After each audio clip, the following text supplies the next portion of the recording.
Good morning, buenos dias, and welcome to the Board of Education CIP Decisions Meeting. Welcome to our board members, MCPS staff, and members of our community who are joining us here today and those who are watching this meeting via live stream. I will call the roll to recognize board members to establish that we have a quorum. Mr. Savarna.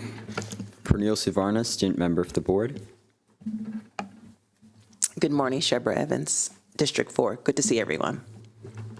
Good morning, Rebecca Smondrowski, District 2. Good morning, everyone. Lynn Harris, I use she, her pronouns. I'm an at-large member of the board. Good morning, Brenda Wolf, District 5.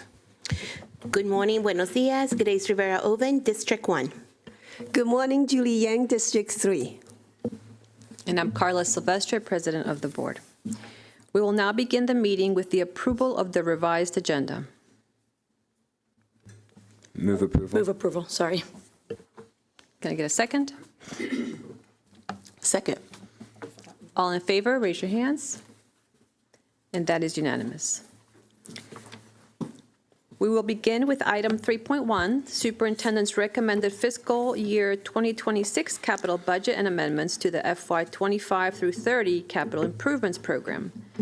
The superintendent's recommendations were first presented to the board during its first CIP work session on Thursday, October 24th. The board then held public hearings on Monday, November 4th and Wednesday, November 6th to receive public input on those recommendations. The board held a final work session on November 8th, 2024, and today will take final action on the fiscal year 2026 capital budget and amendments to the FY 25 through 30 CIP. With that, I will turn it over to Dr. Taylor. Thank you, Madam President, members of the board.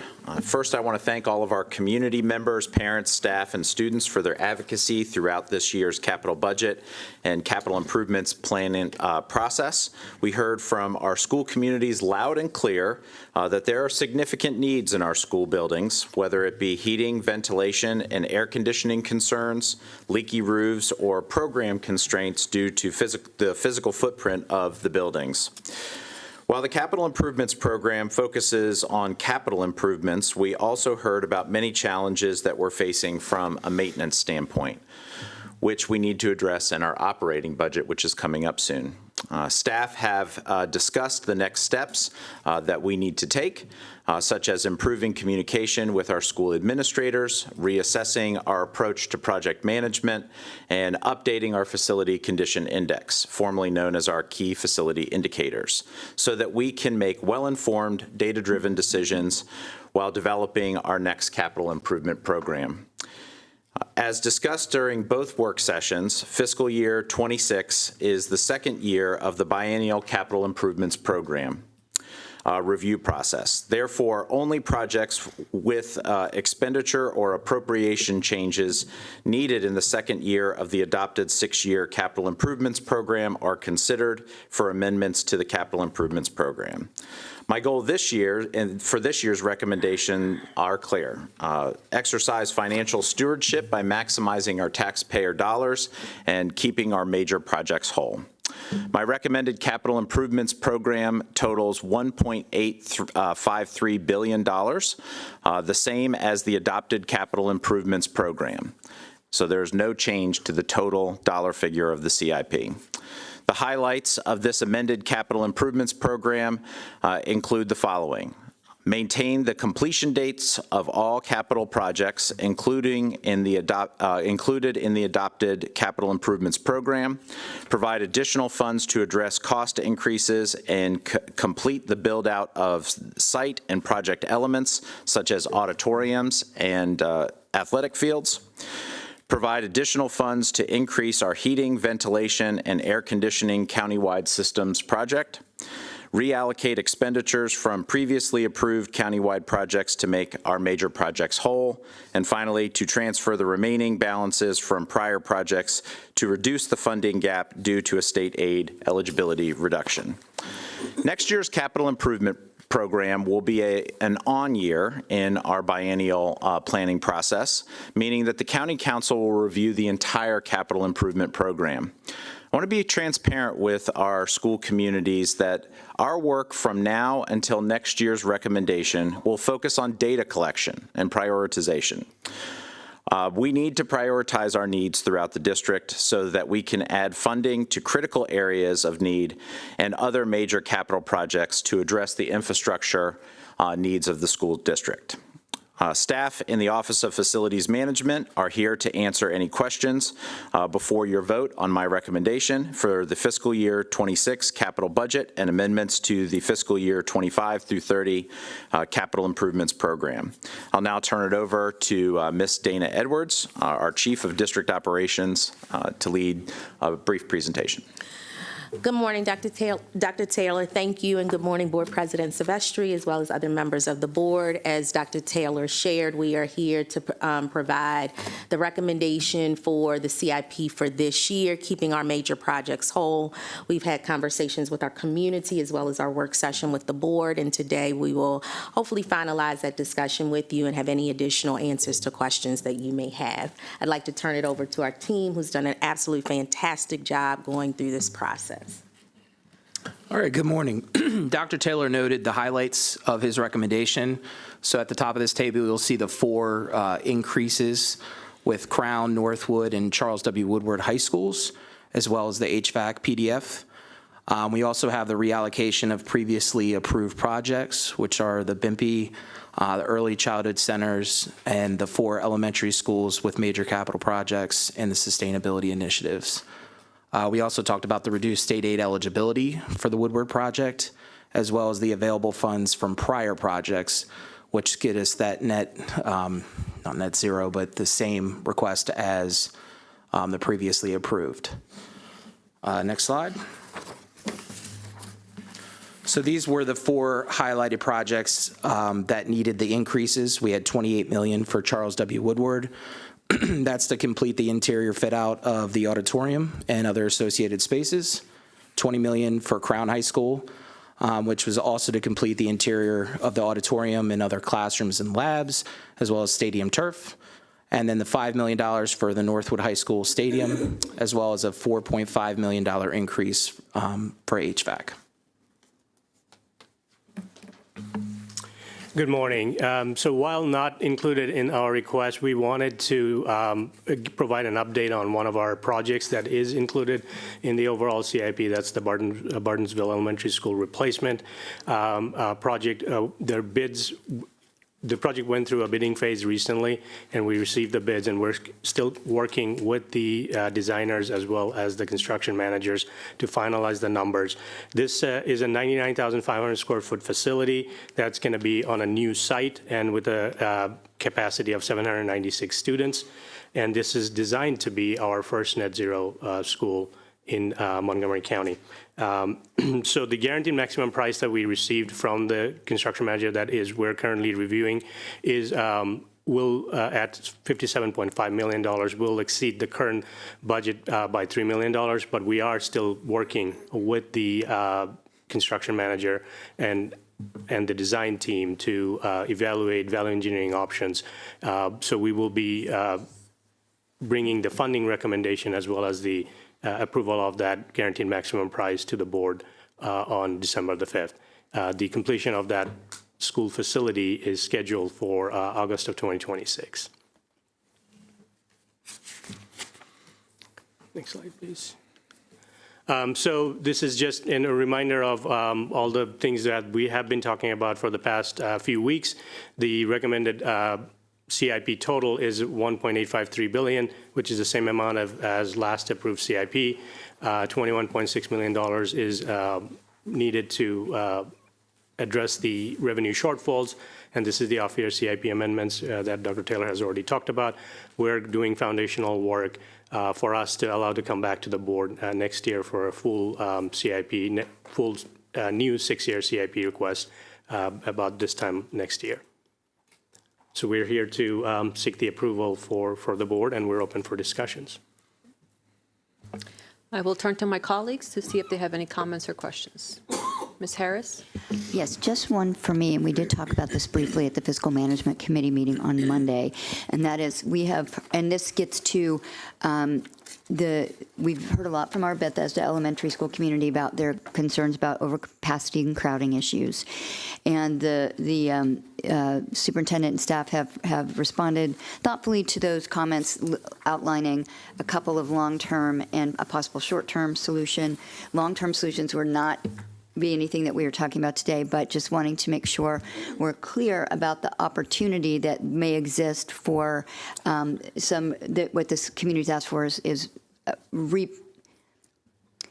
they had some relocatable classrooms previously. Those are no longer present. They're asking that those be recited so that they can serve some of the current school needs. And so I don't know if you want to simply, for the record, say what might be possible, given the timeline that we're at the year. Yes, our team is already looking at the options for the portables for the short term, like we discussed. So we're going to be looking at, in the short term, the number of portables, how many can be placed based on the site constraints that we have. So that we're currently discussing that over the next few weeks. We're also going to be meeting with the school to discuss the details of that. Okay, thank you. Mrs. Modrowski? Yes. Years ago, when I first joined the board, something that we used to discuss a lot was I would have concerns about our bidding process, and I was curious if you could just explain a little bit about how that works. I mean, that's a lot of money for an elementary school, and in the past, it had been, you had to be pre-approved before you were allowed to bid, and so a couple of us were pushing to see if it could open it up the process, because without competition, you don't get competitive pricing. So I was just curious if you could explain where we are with that. Yes, and I think, this is a question that we can follow up on from our procurement department to provide a level of granularity that you're looking for. However, our projects are put on the eMaryland Marketplace for everybody who's involved in the procurement portal to be able to bid on the projects. Does that mean just the pre-approved people? So I am not, again, that is something that we will have to get back to you on the details of that. Okay. But the eMaryland Marketplace is a accessible marketplace for everybody. So there is because our major projects are bid through our construction managers, they are also required by COMAR to post all these bids to an open platform where everybody is able to see it. And the pre-approval process typically also includes that, they submit their approval paperwork with their bid. That can be considered at the same time as the bids are being considered. But the details we will definitely follow up on. Great, thank you. I appreciate it. Okay. Seeing no other lights on.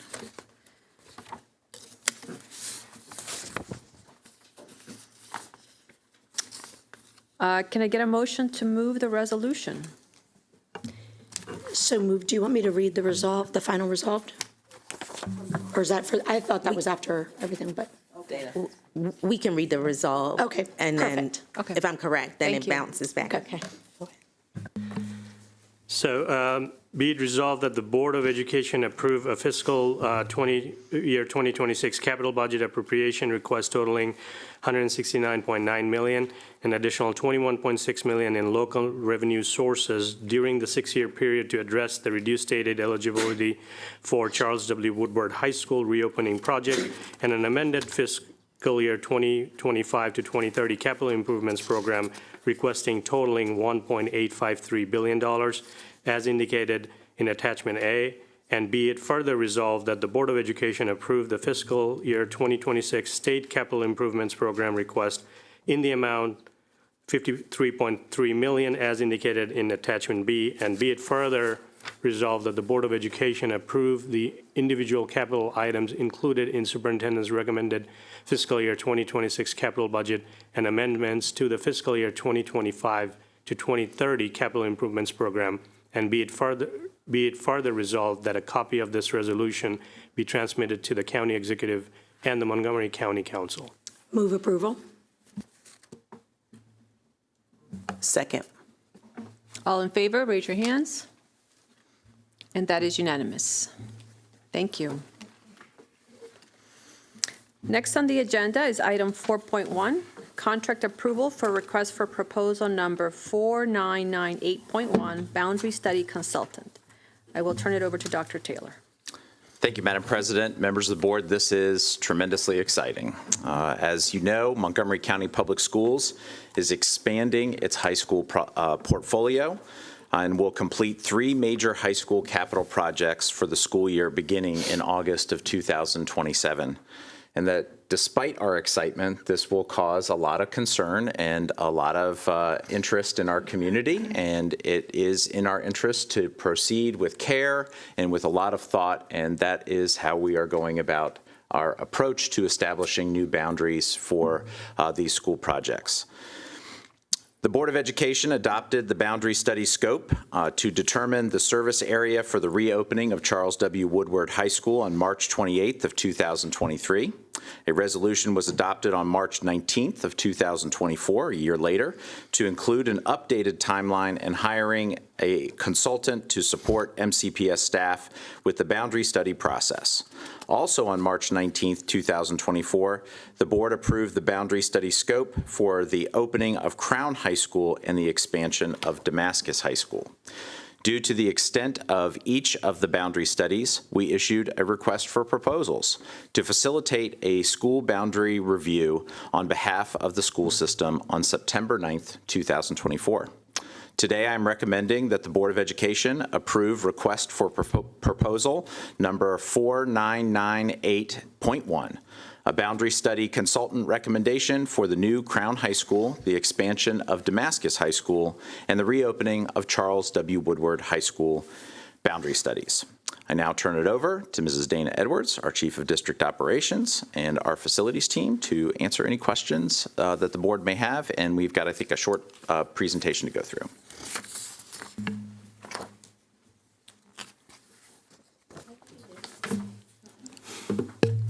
Slides up, please. Thank you.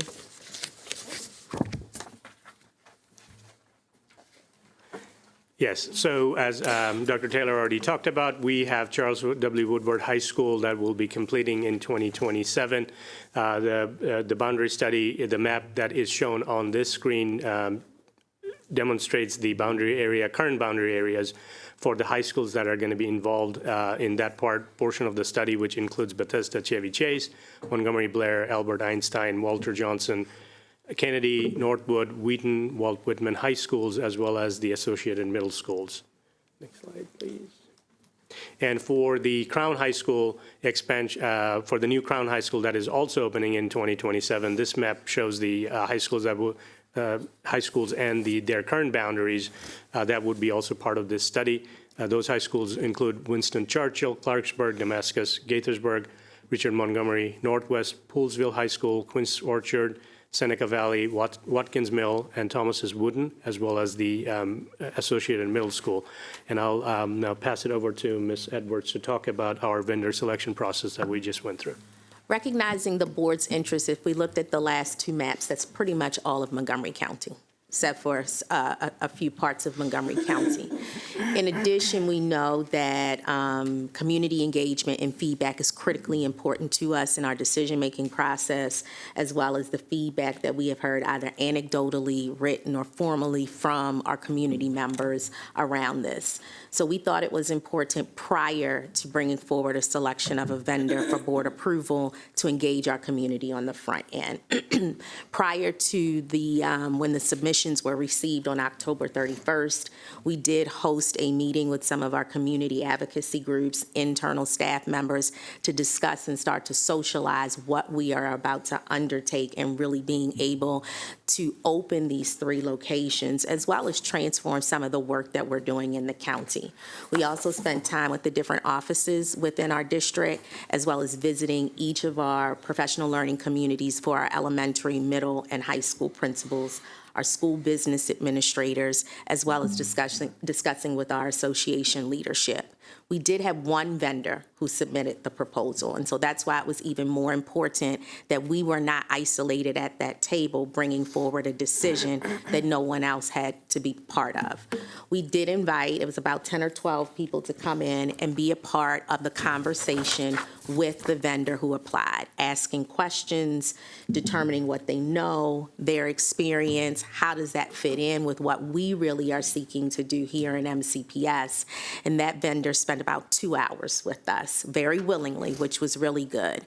The team did then reconvene an hour later to discuss what we thought we heard, what we needed from the vendor. And after that deliberation that we had, we made some minor adjustments to the original proposal, but we unanimously chose the vendor that we bring to you today, who is Flow Analytics. So the superintendent today is recommending to you to approve Flow Analytics as our vendor to conduct our boundary study for the 2 maps that we just looked at. And the things that we have been talking about over the last several weeks, and really in terms of addressing capacity, offering equitable opportunities for our children through programming, and really creating the school system that we want and need to deliver here in Montgomery County Public Schools. The scope of the work of Flow Analytics, one critical component that we have talked about here that they are able to do, is an analysis of the distribution and equitable access to our programs across our district. And that is kind of an even playing ground for us to know what we have, determine how it is or is not equitable, for us to be able to then proceed into the boundary study with as much information that we do need to know in order to be able to align ourselves with the guidelines of FAA. A little bit of information about our recommended vendor, just for you to know. They have completed boundary studies within Maryland in Harford County Public Schools, but they also have completed boundary studies in some larger school systems in Philadelphia. So even though they're 2 very vastly different school systems from the perspective of size and demographics, you also have a Maryland school system where we follow similar COMAR guidelines, and then a Philadelphia public school systems in terms of some of the needs that are there. They will follow our board policy. That is one of the things that we are very clear about in terms of they have to format themselves around what our policies are and the things that are important to us. I already shared about analyzing that program placement. And there's a subcontractor of Bloom Planning, which will provide robust, clear, and culturally proficient community engagement. And so we did speak about that because it was important to us, where their base contract price is $677,000, but it was important to everyone on the committee that if we needed to do more, if we had an opportunity where we needed to engage more, meet with smaller groups or do different things, that we had that allowance that was there to be able to afford us the opportunity to do so, and they were very open to that. So we are recommending Flow Analytics. If approved by the board, just some next steps that we plan to put in place: a very robust onboarding process. To work in Montgomery County, you need to know Montgomery County. And I joked earlier and I said, I'm going to get them some Montgomery County swag, some T-shirts and different things. But it's beyond that. You need to know the communities in which we will be servicing and working with. You need to travel. You need to talk to people so that you have a clear understanding of who you're working with and who you're working for as well. And we will work to develop that initial timeline and approach to be able to launch the process and have a more concrete timeline. Per your approval today, we will also launch a separate website outside of the facilities website that will be only about this topic, so people don't get bogged down in the communication, and they have one landing page that they can access 24 hours a day about that. And then, of course, a press release that we will be able to do, and then launching of a steering committee to help us support the process. So with that, I'm very excited to recommend Flow Analytics, but before that, open it up for board discussion and questions. Ms. Wolf. Yes, I have, I guess, more of a comment than a question. You know, again, the East County is not part of this boundary study, but yet I hear you talking about equitable distribution of programming. That has been the issue in East County all along, and it concerns me that you're going to look at programming and leveling it out around the county, and we're totally left out of this study altogether. The second thing that concerns me is the diversity of staff, of flow. So I'm hoping that you have some part of your contract that deals with the diversity of staffing.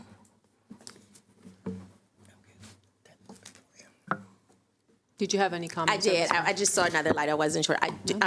Ms. Wolf, thank you for bringing up around the programming access. Even though the East County is not a part of the boundary study, the programming analysis will look at all of Montgomery County Public Schools to be able to see where we have programs, even for the schools that are not a part of the boundary study, because there may be some implications as we do this and moving along. Well, I think that's very important for us to know, because our programming, we're lacking programming over in East County. I've been saying that now for 6 years, and so far I'm not seeing any improvement. Thank you. Ms. Verhoeven. Thank you. I'm just going to piggyback on the comments of my colleague. I'm still a little baffled why East County is not part of it. Precisely because programming is going to be discussed. And I guess my concern with that is, how are we then going to engage the communities in East County to have that discussion if they're not part of the boundary study? So that's one. Two, I am too very concerned about the lack of diversity with this company. And we are in the most diverse county in the country. So, and we are taking the largest boundary study in the history of this county. And we are a majority minority population. So before I raise my hand, I need to be assured that this company is going to be able to have the capabilities to do an engagement that is going to reach the different communities in our county, because every voice in this study for me matters. And it's foremost, one of the most important things that I think we can have is the input of our community. So I don't want to, I'm very concerned about it because I don't see anything on their website or in anything else that they have done where they have done a study with a diverse community at Montgomery County. And I think you raised concerns. I think with any vendor we bring into Montgomery County, one of the critical parts is we hire them so they work for us. And so one part that was not included, one was the onboarding part, and that was really important for them to understand who we are, what our core values are, and to see who we are as Montgomery County. The second component is we will be walking arm in arm with them, and we will have staff from every part of our district to be a part of the work that we do with them. Even though there are broad strokes and opportunities to gain feedback in different parts of the community, what we're not going to lose out, and what's really important to us, Ms. Rivera, is exactly what you said. We have to gain voices not only on paper through surveys, but it's going to be really important that we show up and listen to people in ways in which they want and need to communicate with us around this process. One of the critical parts that will be important moving from today on is letting people know what's happening. And so our commitment is to host focus groups, to be in places that we typically have not been in, to be able to hear from families, staff, as well as students. And we have dug down that deep before, but the process lends ourselves to be able to do that, and then to partner with many of our community groups who will be our advocates to bring us into those spaces. One of the other components is we will be stopping along the way to see who we haven't touched. And so even though the timeline isn't what we thought it would be, I do think we have that opportunity to be able to plan and to provide those formative updates. The steering committee is going to be really important because they will be our sounding board of internal staff, of community stakeholders who will either say, no, you didn't, or yes, you did. For some of our advocacy groups that participated on the RFP process, typically when I have done larger community engagement, a part of that responsibility of being there is, please put us in space and help us to be able to propagate this message out and really build the feedback. So with that being said, Flow Analytics is the company that may be able to provide us some direction, but we also have to provide them direction as well, because we have to live with their product.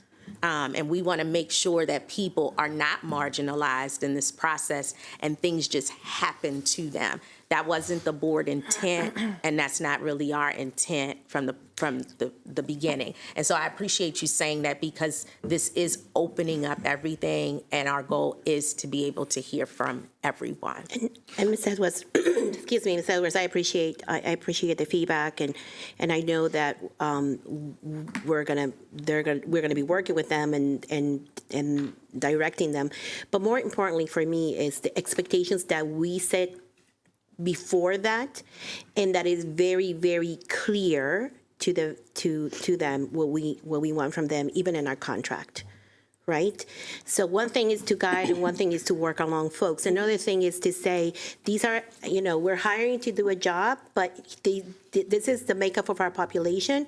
And here is the list of expectations and the kind of engagement we expect you to do when it comes to communicating and engaging our different communities and parts of the community. So whether they're going to have to, set up different venues in Montgomery County or get to know some of the partners. But I think it needs to be clear, because one of the things that I'm discovering being on the board is sometimes we do not put things in writing of our expectations when we hire vendors or when we do contracts, and then we find ourselves to, saying, well, we expect that, and we thought, that was the message, and we hope that they would be doing that. I want it to be clear and concrete with outcomes and expectations, because like I said, this is the largest boundary study, and as somebody who has the scars of the last boundary study up county still showing on my back, I can tell you that communication is incredibly important, and engagement is incredibly important in this process. And again, I am very concerned about the East County not being part of this, and we need to find a way to make sure that the folks from the East County get a seat at the table when we're talking about programming, because that is concerning to me.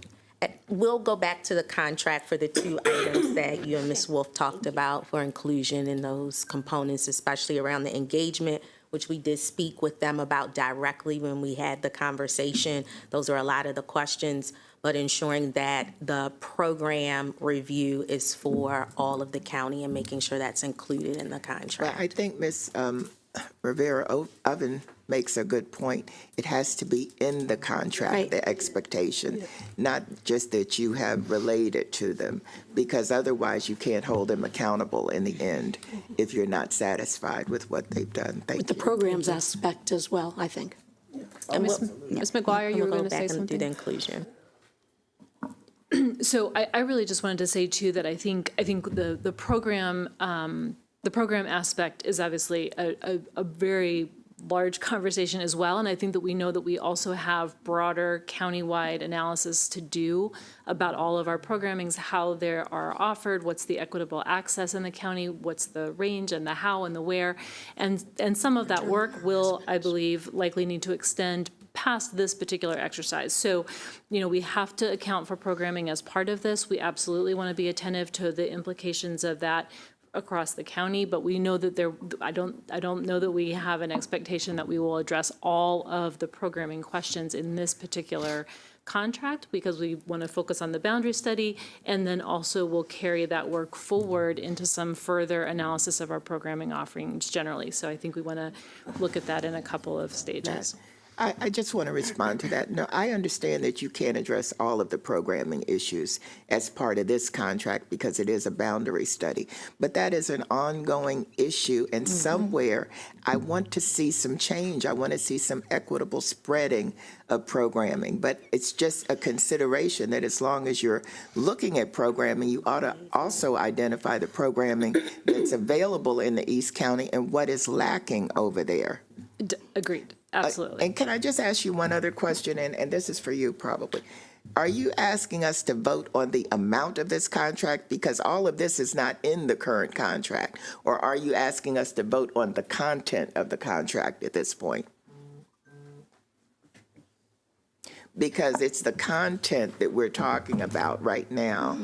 And if you're asking us just to vote on the amount that you're authorized, okay. But if it's the vote on the actual contract approval, I do have a concern about that until I see that this is in it. Thank you. And I think this is feedback that then we'll need to take back and ensure that it comports with the scope of our contract before we bring this back to you. So what are we voting on? Are we just voting on the company and the amount? Or You're considering the scope and the dollar figure. Right. So if there's reservations about including components in the scope of the work, then we will need to bring this back. That's what I wanted to understand. Thank you. Ms. Yang? Yes, thank you. I have, talking about clear expectation and the contract, I have two things I want to clarify about the content of the contract. First is on slide 6. I want to have a clear understanding of what's included in the 400,000 allowances. So I have to understand what is included, what's not included, because that is a little bit vague for me, so I want it to be clearly stated, concrete. Another thing is clarification and expectations. On slide 5, it says analysis of distribution and equitable access to district-wide programs. So what I'm trying to see is, if this come to me, what does it look like? What questions are we trying to answer with this analysis? How is the vendor, like in what category it's going to present it to us, right? I want to understand what the final product look like. Is it recommendation for changes, or would it be in what categories can I expect report, right? So can somebody help me understand? Yeah, so for the allowance, when we were talking to the vendor, and a lot of the questions that we are hearing today was also some of the things that we did discuss with the vendor. The Bloom, I believe Bloom Partners is the sub-consultant to Flow Analytics that is going to be doing the community engagement piece. So we have had a lot of discussions about their approach. They have shared with us some of the things that they have done in Philadelphia and other places, and to address some of the concerns we're hearing now, they have talked about how to reach out to the communities, sometimes the communities that are not vocal, communities that are not coming to the meetings. So they shared a lot of those, their previous experiences with us. What we asked them to do is we have had listed the criteria for the boundary study based on board's policy. So they have line items for each one of those. But we have also asked them to provide hourly rates for, for additional services and, maybe attending additional meetings, because we didn't want to corner ourselves with the number of meetings that they're assuming at this point. So we asked them for unit prices to host additional meetings, whether it's online or in person.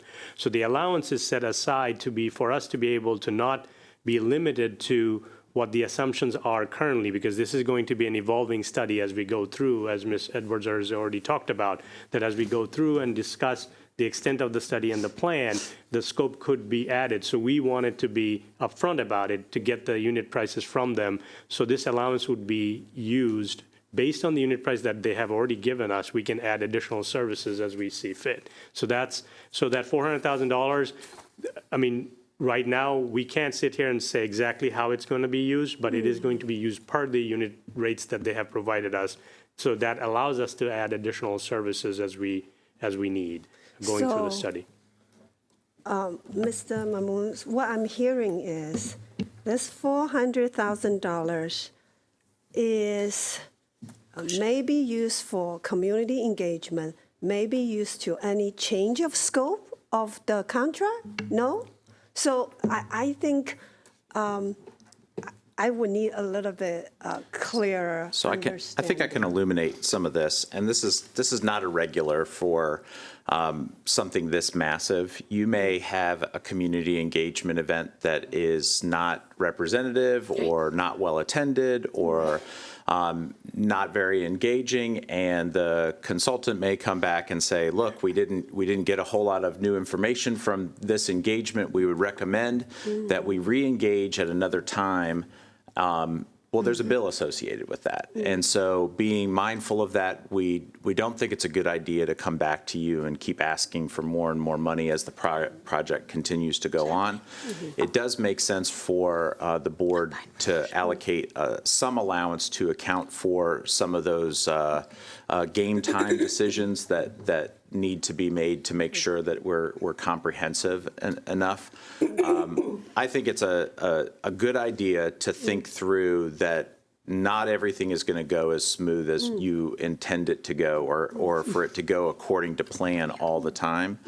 And if there are new opportunities that present themselves for us to engage with a segment of the community to get feedback, I want to leave that door open, and so that's part of my recommendation today. So my understanding is up to $400,000 allowance for community engagement.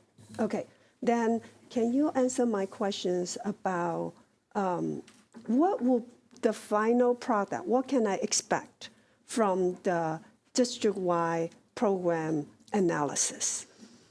Sure, thank you. And I want to clarify, I want to go back to Ms. Wolf's point.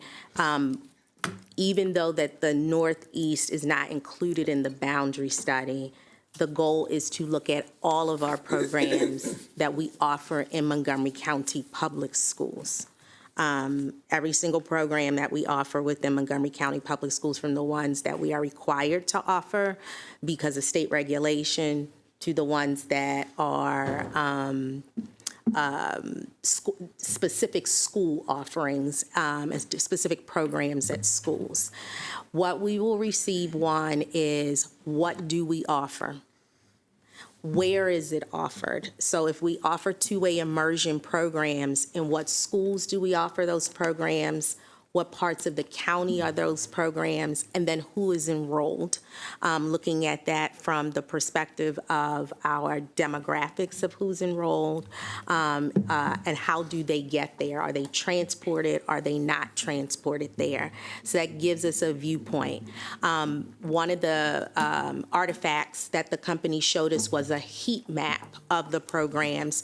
So we're able to see where we have the most of our programs within the district, where we have program deserts, to your point, Ms. Wolf, and then what does that mean to us? They may make some recommendations. We will bring those to the board to be able to see and to be able to provide recommendations for the future. But it gives us what we've heard over the last couple of board meetings of, we have a wealth of programs, which is great for our district, but where are they? Who's attending? Is it an advantage or a disadvantage for either a group of students, a certain part of the county, and then going back to the component of how those children get there and what does it mean for families? So we will have a broad understanding around our programmatic status from this. So what I'm hearing now is data, demographic, program availability and reach. And what I'm hearing now is eligibility and enrollment and transportation. I'm wondering, would it have impact and outcome? Would it have external comparison and best practices? Would those be included in the analysis? These are things that we can take back, as you talked about, putting things within our contract. These are things that we can definitely take back as we look at the contract and finalizing that with the vendor. I appreciate that very much. Clarity, expectation, it's important when we are writing a contract. And another question is, I concur with the concern about cultural proficiency, right? And I understand companies have capacity to do it. Maybe they can help us understand a little bit more of what their cultural proficiency practice look like. That will be helpful. Thank you so much. Ms. Harris? Yes, thank you. I want to strongly associate myself with my colleagues' comments. I think it's absolutely essential that the program analysis piece be countywide. If we're going to have a strategic plan for programs, we have to know where everything is. And I would ask that one of the components, and maybe this is already in the plan, when we're looking at programs, to also look at the supply-demand mismatch. For some of our programs, we routinely hear about, 700 students for 50 seats and that kind of thing, and helping us to quantify that is going to be another important component when it comes to strategically thinking about where our programs need to go.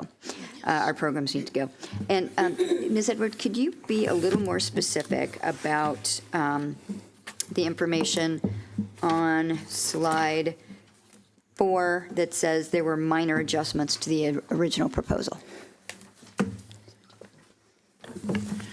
Yeah, so once we had the conversation with them, they had some clarifications on their proposal. They were limiting their number of hours for individual meetings.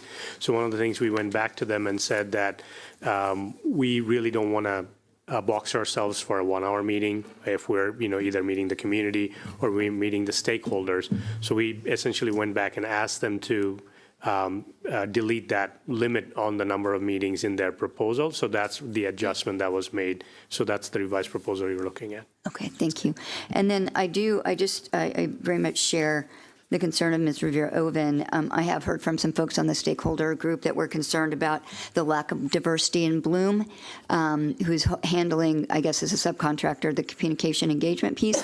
Can you share some experience that Bloom has had engaging communities that reflect the diversity that we have here in Montgomery County?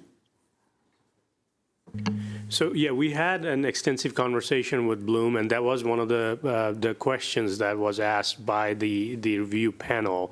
So Bloom has given us a lot of examples of communities that they have worked with. So they worked together with Flow Analytics in Philadelphia as well, and so they did talk about their experiences, and that was one of the things that I was alluding to a little bit earlier, that they have shared with us some of their experiences where, again, they were trying to go out to the communities in Philadelphia, and they noticed that it's, they're not getting the participation because, again, these communities are not vocal. They don't feel courageous enough to come out and voice their opinion. So they devised, and if we can, ask them to provide a little bit more detail about the exact steps that they took, but they talked through that in our presentation or their interview with them, how they reached out to even the smaller minority groups that were they were not showing up in the high school auditoriums. They were not even showing up in the small focus group meetings. How they reached out to these groups. So we did talk through them about their experiences, and the panel that interviewed them found their experiences to be satisfactory, and that we thought that it could be translated. Now, granted, again, what Ms. Edwards have already talked about, they do need to come here, and they do need to understand our community. It is different from Philadelphia, but they do have experiences with robust community engagement in diverse communities. Yeah, because I think we're moving into a time where it's potentially going to be even harder to engage the communities that we struggle anyway to engage for a lot of reasons. And so what do we have, or what, I won't be here, but my colleagues that will be, what guarantees or safeguards do we have if, as that engagement process is moving forward, how are we going to work with our trusted partners who are embedded in those communities and deeply connected to them, and hear from them if the engagement is not happening in the way we need it to happen, and what recourse will the board have if what we are hearing from community is that the engagement that we expect and need is falling short. So, in general, ultimately this will lead to a recommendation. And it is the board's decision on what you do with the recommendation. So your biggest safeguard is that as a board, you're responsive to the community and you're responsive to the recommendation. And if it doesn't align with the voices that you're hearing in the community, you have a vote to decide on what you do with it. Now, I will say this, with every boundary study, it's emotional. Mm-hmm. And I have yet to see a boundary study in the last 25 years of doing this that everybody has been like, oh, those maps are amazing. So, and this is one that is so massive and impacts so many people. There's going to be a lot of voices, and it is going to be a bit concerning for some folks. And a lot of people make family decisions based on where they think their kids are going to go to school, and this is disrupting some of that. One of the things that I wish we had touched on a little bit in some of the slides, and I apologize for just adding this in now, is some of the schools that might be impacted are nowhere near the school construction sites. And some people may be wondering, why on earth is my school involved in this? And there's a domino effect that folks have to be sensitive to, that as we right-size the school populations and readjust the boundary zones based on what we foresee in the next decade or so, that we're being very comprehensive because we need to be very comprehensive.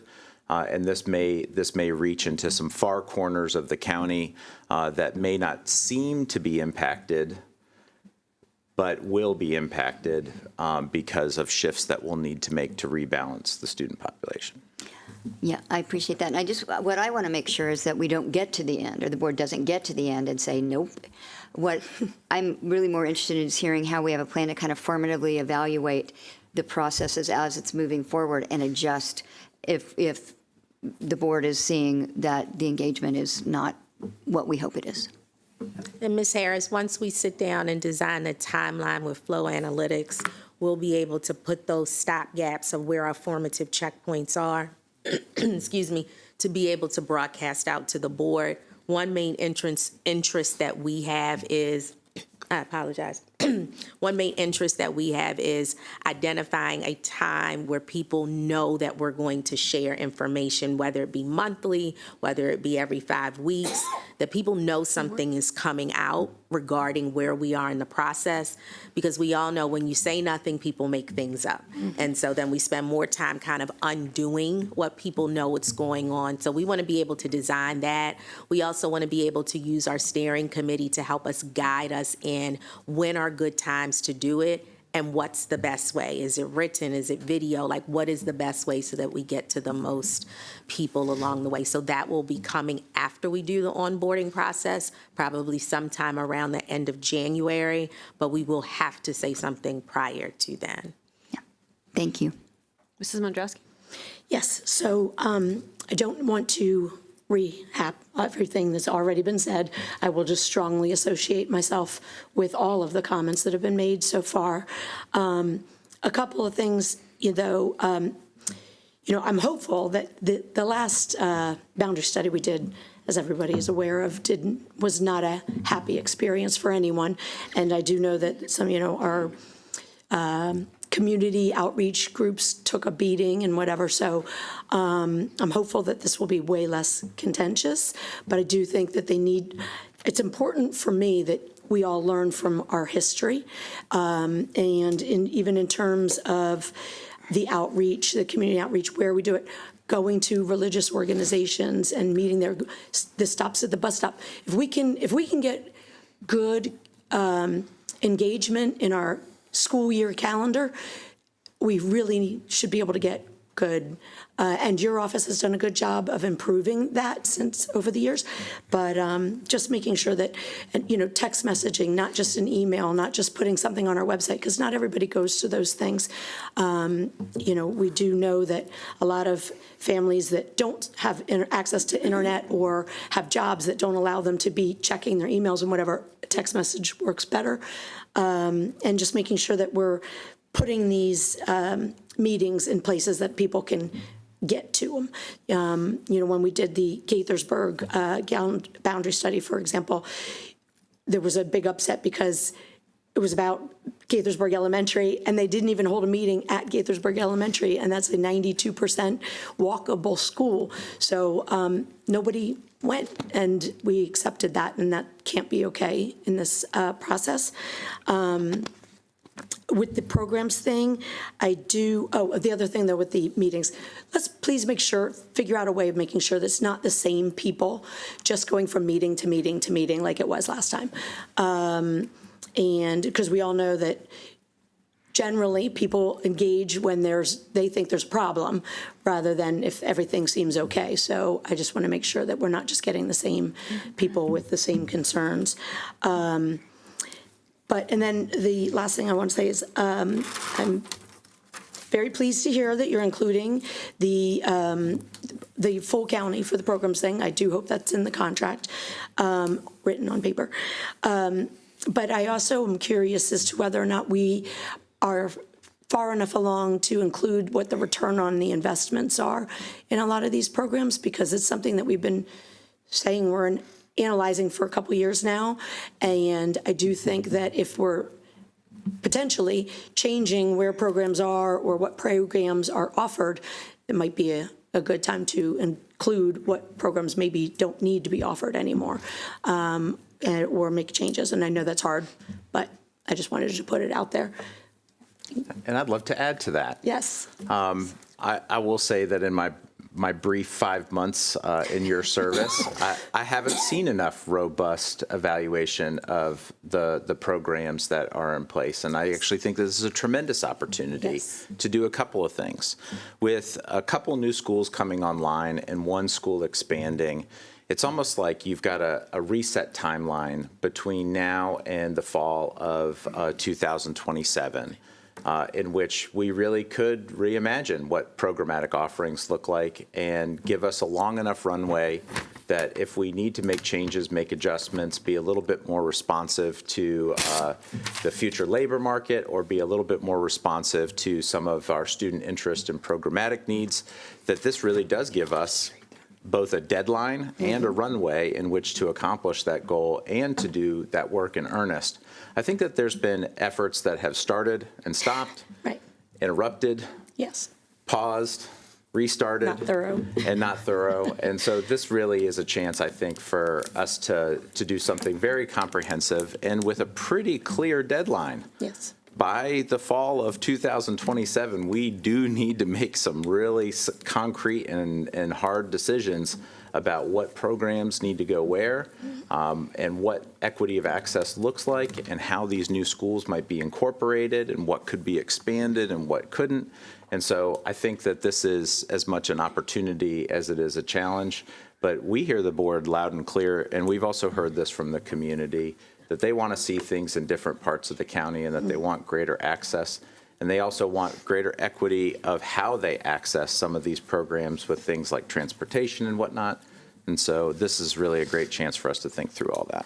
Well, I'm really, really glad to hear you say that, because even, when I've been through over the years moving a program, it really stirs the community up. Boundary studies really stirs the community up. Let's stir it all up at one time and then just let everybody kind of settle in. So thank you. Savarna? Hello, thank you. So I did just want to thank you guys for your work in sort of getting this put together. As someone who has been to 6 different schools, I've gone through a redistricting study myself, and I've been redistricted into schools. I've been through multiple sets of programs, sometimes with an hour-plus commute, and I've had friends across the county who've had those same experiences, including lack of equity to programs. So I'm really glad that this is being included in the scope. in looking at, our vendor just like off of the website, I was really glad to see, that they had an entire page dedicated to how they have culturally responsive communication, which is something that I know was a big thing. But kind of outlining that, I think something that would be really helpful in the future would be to know the stats and analytics for the number of engagement sessions and the number of people who are showing up at different places, not just like a broad kind of clumped together view, but a really broken down view of engagement session by engagement session to really make sure that we're connecting to communities across the county. So we can really see, hey, they're not just saying everything about this engagement, but this is something that we're actually getting back. So if that could be like included in the contract, so to have updates to the board around how many engagement sessions and what the analytics are looking like per engagement session, I think that would be really great and reassuring to make sure that we're actually positively connecting to our community. Alongside that, I had one question around based on the current contract of like the just over $600,000, how many engagement sessions would you say in a rough amount would be included within that contract allocation? Meaning like the big, like the auditorium sessions that we have at like some of our high schools versus like the informal bus stop visits. I know that might be like a hard number to quantify, but I would really appreciate a rough number so we can kind of have an understanding of, what our community should expect in terms of like what are their opportunities to go out and speak their mind about, what these sort of redistricting impacts will look like. Yeah, so we will, I don't have the proposal right in front of me, so we will get back to you on that. I think that number was discussed during the interview process, which is one of the reasons we were carrying the allowance, just to make sure that once we do, start the engagement process, that we're able to add additional meetings, just so that we are able to address all the communities. Okay, is there, still a little bit concerned. So is there like a rough or a range of numbers that would be possible to give? Like I'm not asking for anything like super specific, but just kind of like a range so we can know what to expect, like whether that's like 50 to like 150 versus like, or something like along those lines. I think that would be helpful. Or you know what, can we do this? I don't know, does anybody remember with the last boundary study that we did, about how many meetings did we do? Like 150, 120? Like how many was it? No, yeah, for Clarksburg. I was going to say, there was like, For which boundary study? for the big one, the big one. Clarksburg one, there was, I think, like 12 big meetings that were held at community centers and things like that, school Mr. cafeterias. Savarno, what is the source of your question, I guess? What are you trying to do? So the source of my question is, I mean, a big portion of a lot of the concerns around the contract and the scope is how many, like, what does the community engagement look like? Is it culturally responsive? Like, how are we making sure that this community engagement is at the level that we're expecting it to be? And I think a good place to start with that is to put a solid number behind it, or a range of numbers at least, to understand, what are we getting out of this community engagement? Because I feel like that's a material point of the contract that's really, really important to understand when we're looking at how much money we're putting forward on the table. If I could just say this, I'm not sure that that's exactly what you want.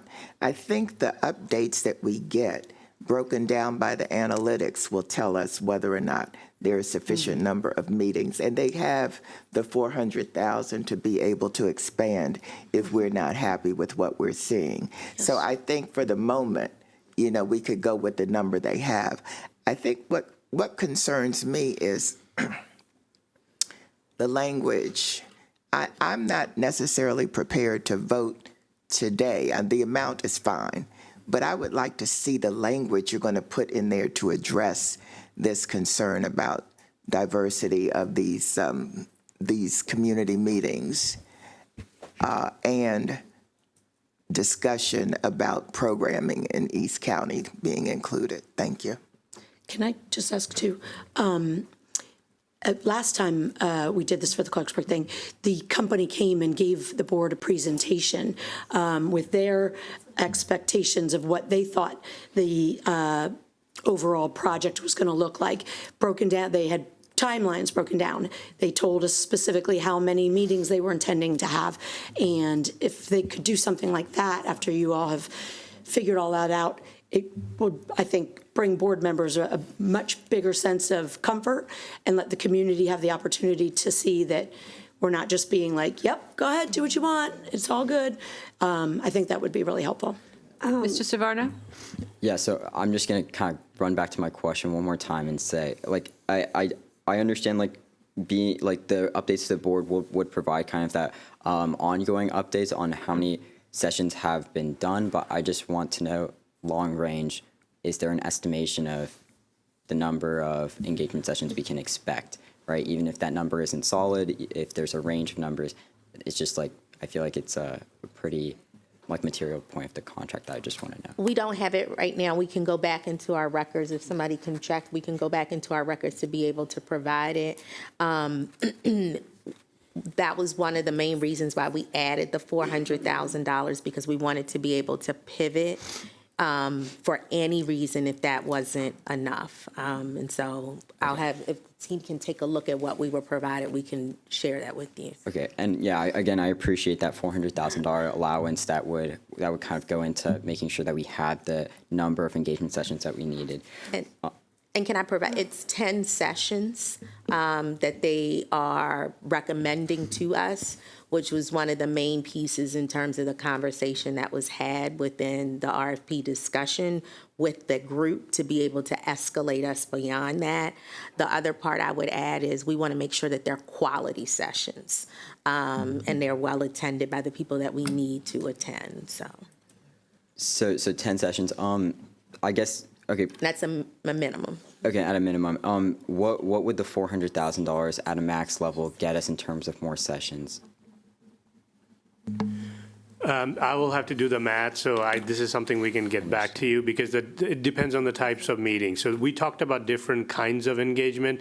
So obviously, a lot of these are going to be in person. There could be some webinars for quick updates. So those are, each different kind of meeting has a different price tag, because, you know, if they have to travel to come here and do, you know, in-person session, that would be a different cost than, you know, doing a virtual meeting. So you're saying that the estimation that we can kind of look forward to within the original contract, not looking at any more allowance, is 10 kind of big sessions, right, that are well-attended, well-engaged within the community? If we're not using any of the allowance. Not using any Correct. of the allowance. Correct. All right. Okay, thank you. That was just kind of the number that I was looking for.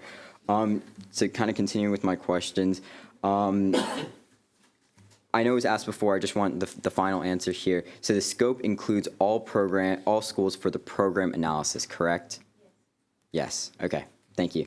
And then one of my questions is, what is the estimated size of the steering committee that we're kind of going to look at for this, and how will that kind of makeup be sort of comprised?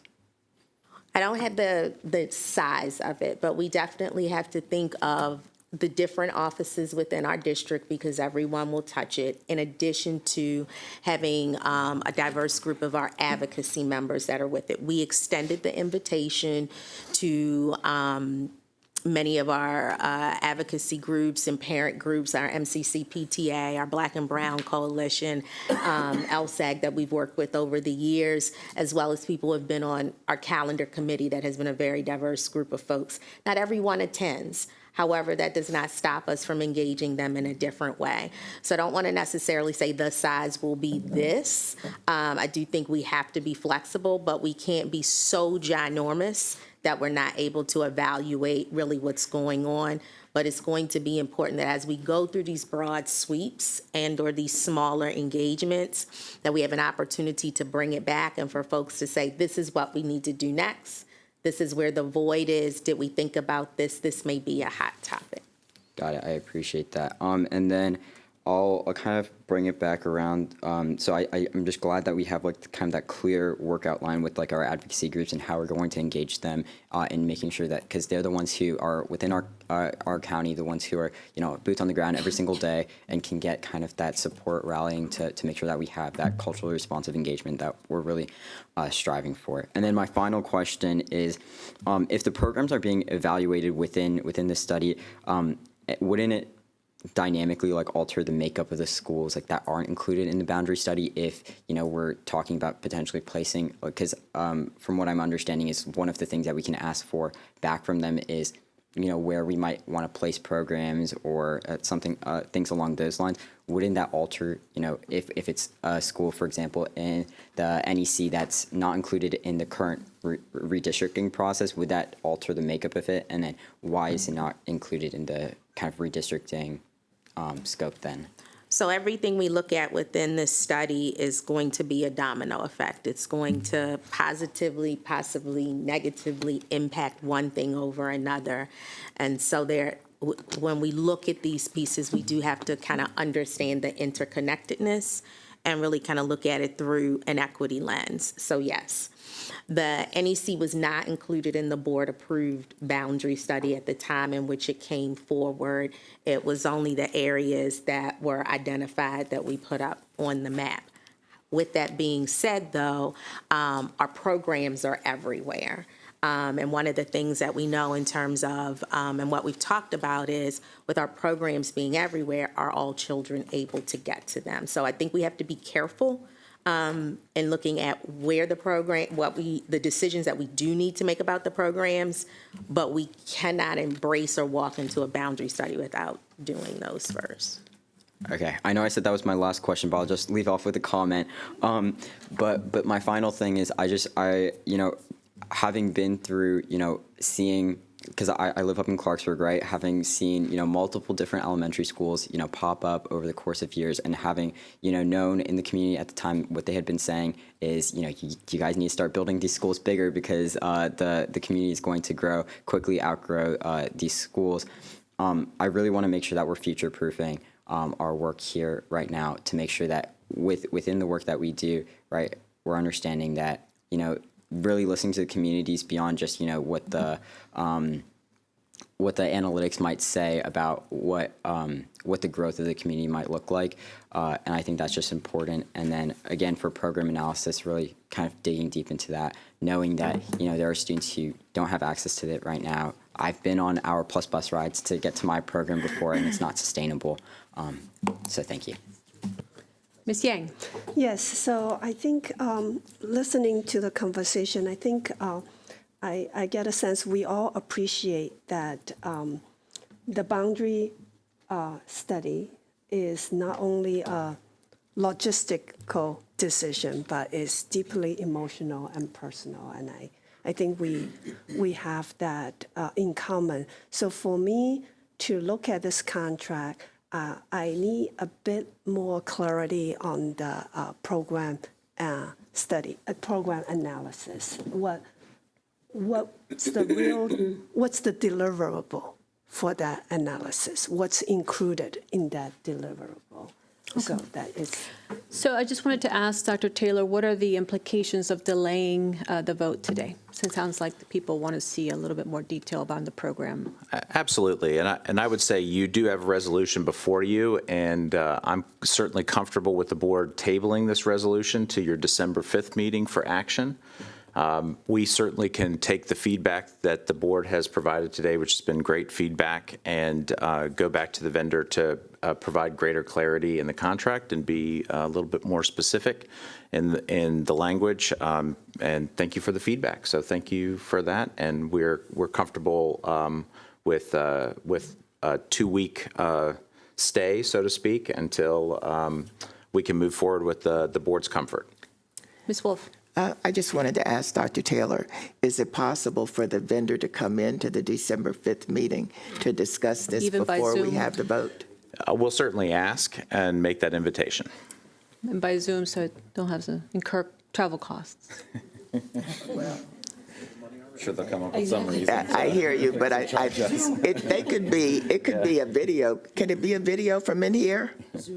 It could be live on Well, Zoom. it's good if they come in, but I'm saying if you're talking about travel costs, they could be on a Zoom, That's couldn't what I they, mean. and discuss Yeah. it with us? Yeah. People charge for online costs too, just so you know.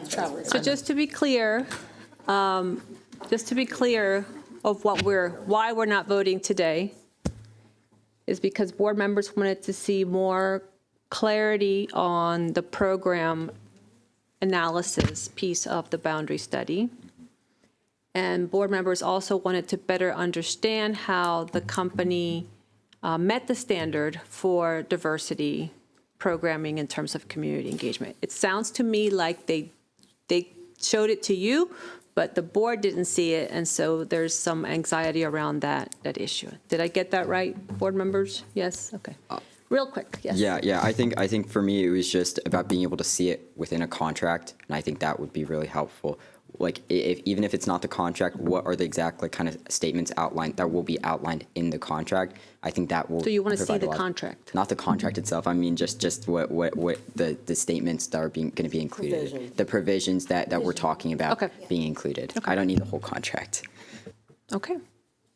Thank you, everyone, for the discussion and the feedback, and thank you, the staff. I know we did cover this at one of our work sessions, and so now we're getting additional feedback, which we will take up at our next board meeting. So I appreciate your work on this. Thank you. All right.